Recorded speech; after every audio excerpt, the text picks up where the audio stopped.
Before we get into today's video, I just want to let you guys know that this video is for educational purposes only. Please remember to be kind to everybody everywhere, in your everyday life, in your home, in the grocery store, and especially in the comment section down below. Please do not show hate to anybody, anywhere.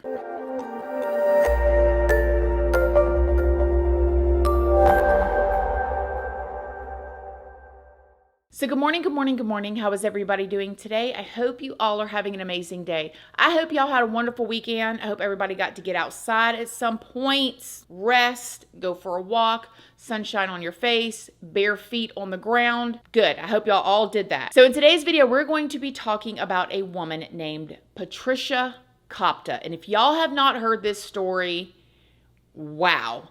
It is inspiring but intriguing, and it has mystery to it, and it just really makes you think.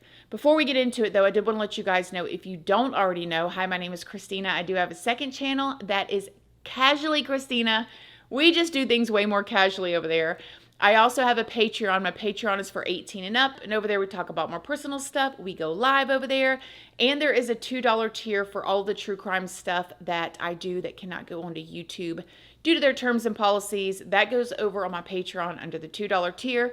Just make sure you read the full about section and what each tier offers before you join. I am also on Facebook, Snapchat, Instagram, and I'm also on Like to Know It now. And on Like to Know It is where I post the links to a lot of the things that you guys ask about, like this dress, these earrings, furniture, tools that I use around, just all kinds of stuff. I post those links over on my Like to Know It, and all of those platforms are linked down in the description box if you would like to come and check me out. Okay, let me tell you guys about Patricia. Back in 1992, 52-year-old Patricia Kopta went missing. She just completely vanished. She was just suddenly left her husband, her mother, her siblings, and they were all desperately wondering what happened to her. At the time, Patricia was living in Pittsburgh, Pennsylvania, with her husband Bob, who was a truck driver. Now, around town, Patricia was known as the Sparrow. People called her or referred to her as the Sparrow because she was short, she had a really small frame, and she had what people described as like an erratic walk. But why did people know her all around town? Well, because before Patricia went missing, she had been hanging around the downtown area since way back in the 1980s, and she would be down there preaching the end times to anyone and everyone that would listen to her. But what made Patricia do this? It is said that she suffered from pretty severe mental health issues, and she was afraid of being institutionalized. But before we go into more talking about that, let's talk about who Patricia was before her mental health struggles. From what we know, Patricia was a straight A student, and she grew up from what some people describe as like a typical Roman Catholic family. After graduating high school, Patricia worked in finance at a Pittsburgh plate glass company. For fun, Patricia became a model, and she was also a dance instructor who would attend ballroom dancing events on a weekly basis. She was in church also every single Sunday. Now, it is said by family members that Patricia loved the ocean, she loved the beach, she loved the warm sunshine, and she really liked to go to vacation in Puerto Rico with her friends. It was her favorite place to go. Patricia met her husband Bob near a river in Pittsburgh when Bob had a boat. Patricia and her friends were just like all hanging out, and here comes Bob pulling up on a boat, and he ends up offering them to go on a ride on his boat. They did, and the rest was history between him and Patricia. They went on to get married in 1972. Not long after getting married, the family started to notice a change in Patricia. Patricia actually had to quit her job in finance after being there for 10 years because she was getting really bad migraines. When Patricia went to the doctors about these migraines, they just kind of brushed it off like it was no big deal. They just told her, hey, take some over-the-counter medication, or, just take this, stay in a dark room. And she'd end up going back to the doctor over and over, and every single time time, they kept telling her that these migraines were harmless and they were just due to a lot of stress in her life. And just finding that out, how many of y'all have been there? Anyways, Patricia couldn't continue working in her finance job, and so she got a new job as an elevator operator at the Art Institute of Pittsburgh. She could handle that a little bit better than having to crunch numbers, be responsible for all of this paperwork, staring at a computer screen, but she was very good at greeting people as an elevator operator. While working there, Patricia began telling family members that she could see an angel there. Yes, like at this art institute, she was seeing an angel. Shortly after this is when Patricia started preaching, and she was briefly committed to a mental hospital where doctors diagnosed her with delusions of grandeur, and they also said that she had signs of schizophrenia. It is said when Patricia was downtown preaching, she would literally go up to people's cars, lean into open car windows at traffic lights, and tell people about God's impending wrath, which a lot of people knew her and they liked her, but you can imagine how that is when somebody's just coming up, they're leaning into your open window and they're telling you the hellfire doom and gloom.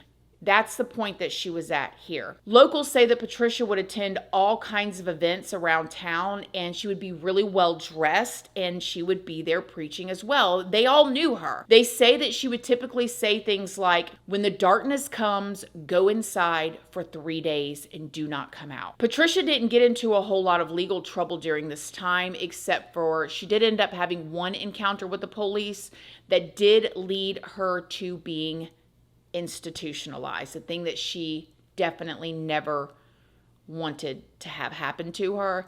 That happened in this instance. It's also been reported that sometime in 1991 to 1992, a group of girls ran up on Patricia. They ended up mugging her. They stole her wedding ring, they stole her engagement rings, and anything else that they could get off of her. So all of this is going on.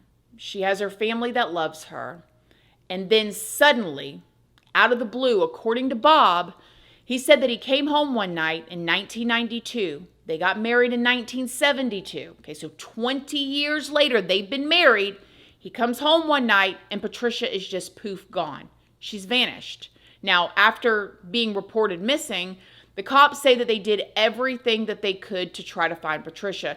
They even consulted a psychic, but Patricia was seemingly just nowhere to be found. It had been reported to investigators that Patricia had made different comments or statements at times to other family members that she was leaving because she was concerned that she was going to be placed in a care facility. But no one really thought much of it. I mean, maybe they didn't believe that she would actually leave, but she made those comments nonetheless. Everyone wondered what happened to Patricia because she was such a notable figure in the town. Like, people knew her, they expected to see her. It was just bizarre for her not to be around. Actually, here's a clip from 1998 of people talking about Patricia. Everybody has a Sparrow Lady story. Bob just told us she walked into the wave pool. Her legend's good. But. Yeah, when I was working at the wave pool after I graduated in '86, she would come out to the South Park wave pool and pay admission.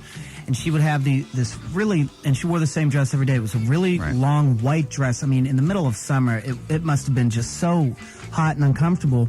And she walked down the middle steps, and the crowd started to gather because she was pretty loud. I mean, and the wave pool was just always packed back then. She walked right into the shallow end and proceeded to walk up until it was about waist high. I mean, in this flowing white dress, and it was so heavy, and the waves came on and started to drag her down. Yeah, and what'd you do? We had to shut the waves off, and somebody had to go in after her. Go get her. And yeah, the whole time we had to call the county police. And they all knew her. It was a time where Scott and I were, every broadcast we did, she was there every single broadcast. As the years went by, Bob says that he went through a lot. And again, as you can imagine, he has been married to her for 20 years at this point, and then poof, she vanishes. He said that every single time a body was found somewhere, he immediately started thinking, like, is this her? Where's she at? I saw an interview where one of her sisters said that, they believe she was gone. However, at one point, Bob said that he remembered Patricia's love for Puerto Rico, so he even had missing ads published in the Puerto Rican newspaper, but he never got a response from anybody. Now, after being missing for 7 years, Bob did obtain an official death declaration for Patricia. Then as even more and more years went by, Patricia's mother ended up passing away and one of her sisters ended up passing away as well. Neither one of them knowing what happened to Patricia. But then, in 2023, a social worker from an assisted living home in Puerto Rico reached out to Pittsburgh authorities to report that they believed one of their 83-year-old residents was Patricia Kopta, the Sparrow. Authorities learned that Patricia did in fact up and leave for Puerto Rico back in 1992. Like, who would have thought? We have so many questions. How did she get there? Where's the money? Why wasn't it traceable? Did she just get on a flight? Did she ask? How did she get to Puerto Rico? Okay. After spending some years preaching all around Puerto Rico, just like she was doing up in Pittsburgh, Patricia was eventually taken as a person in need to the assisted living facility. She told the staff members there that she had come to Puerto Rico on a cruise ship from Europe. Now, at this facility, as the years went by, it is said that Patricia initially kept her past a tight secret. Like, she would hardly not share anything about her past. She wouldn't slip up and say anything, nothing, until she continued to get older, and this is when she started suffering from dementia. Because of this, staff were finally able to start putting little details together of things that she would say, and they eventually realized who she was. Now, authorities immediately ordered a DNA test to be performed on Patricia, and after it taking almost a full entire year to get the results, it has now been confirmed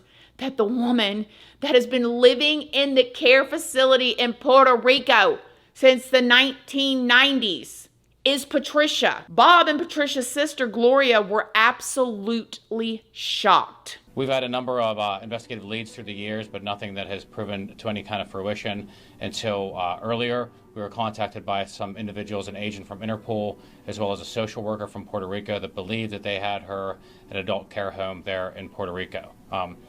What they reported to us was that she came into their care in 1999, where she was found in need in the streets of Puerto Rico, where she had been wandering around. And as she was there, she refused to ever discuss her private life, where she came from. There were some various stories about where she came from, most of which focused around that she came in on a cruise ship from Europe. However, as she aged and spoke more, she eventually leaked enough details about her identity that they were able to connect enough dots to contact us. We then, of course, started the investigation from our end, began to look into things, and believed that it was indeed Patricia Kopta. At that time, we sent them what's called a buccal swab, which is a cheek swab, which gets a DNA sample, and we received that DNA sample from her. We also then were able to get a DNA sample from her living sister here, who's with me, Gloria Smith, as well as a surviving nephew of Ms. Kopta. These were all then sent to a lab who did a familial test on the DNA and were able to provide us with conclusive results that the woman is indeed Patricia Kopta, who is still alive and currently living in Puerto Rico. Almost 31 years. And it's been bad. Cost me a lot of money. I even advertised in the paper down in Puerto Rico looking for her. We really thought she was dead all those years. We didn't expect it. It was a very big shock to know that she's still alive. And we're so happy, and I hope I can get down to see her. 86-year-old Bob, again, her husband, he never remarried, and this whole entire time, he never knew what happened to her. Now, when he was asked, he said that he wasn't going to be able to go and visit her. And again, remember, she's all the way in Puerto Rico. She does have dementia, and it's probably a lot. It's just a lot all the way around. So he's not going to be able to make it down there. However, the things that he said made me think he's got a lot of pain going on too. But he did say that he was so glad to know that Patricia is alive and that she was being well taken care of. Now, Gloria, Patricia's sister, has said that she really wants to go to Puerto Rico to visit Patricia because it's not really possible to hold a conversation with her over the phone due to Patricia's progressing dementia. Gloria also has said that whether she knows her or not, she still wants to see her and give her a hug and tell her that she loves her. And that is so, so, so sweet. But how wild is that? Like, I still have so many questions about this. First of all, how many videos do we do where somebody goes missing and there is no happy ending? And I don't know if necessarily this is a happy ending. I think this is more closure for the family, right? I think the happy ending is the fact that Puerto Rico, they have some sort of system in place that they took in literally a stranger. They've been caring for her all these years in a care facility. And the photo of her, she looks just fine to me for 83 years old with dementia. I mean, she looks healthy, clean, happy. But I love these types of stories because a lot of the times when someone goes missing and they're missing for a while, let's say Summer Wells, Sebastian Rogers, these types of people that have gone missing even just over the last few years or even just recently, there is still a chance that they could be found, hopefully healthy and happy somewhere. And it's so wild to think that 31 years later, Patricia is sitting down there, y'all, in Puerto Rico. She said, I have got to get me some sand and some sun down in Puerto Rico, and y'all are not about to lock me up in another one of them institutions again. And however she got to Puerto Rico, we know she didn't get on no bus or no train. She got on a plane some way, somehow, and went down there and was living down there. And then they took her into a care facility and took care of her. I don't know. I think that's pretty cool. I do. It's sad that her family had to think for so long that she was probably not alive and go through that pain. And her mother passed away not knowing on this side that she was still okay. But still, at the end, she's down there in Puerto Rico, being taken care of. So have y'all heard about this? I found this story very intriguing, and I love stories like this. Y'all let me know what y'all think in the comment section down below. Other than that, I love y'all. Thank y'all for being here, and I'll see y'all in the next video. Bye.